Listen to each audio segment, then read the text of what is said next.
गंजेई red बेले police उपर आक्रमण और गाड़ी भंगारुजा घटना 6 जन को उठाई आणला पुलिस 50 क्विंटाल अधिक गंजेई जबत।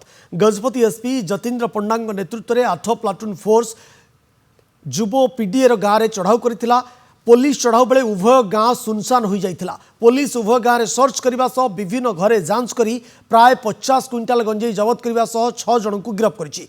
शुक्रवार विलंबित राति में गंजेई जबत पई पीडीएर गाँव में पुलिस चढ़ाऊ करथिला। एही समय ग्रामवासी आक्रमण में पुलिस कर्मचारी लहुलुहाण होते। आक्रमण में राव उदयगिरी एसडीपीओ समेत 26 जन पुलिस कर्मचारी आहत होते। यह पुलिस 6टी गाड़ी को भांगी देते उत्त्यक्त लोके। पुलिस कर्मचारी को अटक रखिते ग्रामवासी। तेज स्थानीय लोकों बुझासुझा पर अटक कर्मचारी को छाड़ी किछि लोक सेमानकु रास्ता रे गछ काटिकी पकई एवं पत्थर रखी रास्ता अवरोध करथिले। ग्रामवासी माने अतर्कित भाव में तांको चारिपटु बेड़ी जाइथिले एवं तांको सेठी आक्रमण करथिले।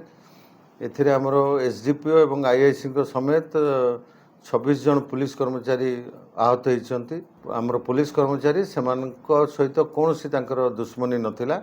सेमाने एनडीपीएस एक्ट रे आईन रे काम करुथिले, आईन सम्मत काम करुथिले, किंतु ताकू विरोध करिकी एई जुब गाँर जो लोक माने पुलिस प्रति एभली आक्रमण करिसंती एवं से आक्रमणर सुजोग नहीं गिरफ होइथिबा आसामी जो माने थिले पीडीआर गाँर से माने मध्य सेटू एस्केप हो जाइथिले।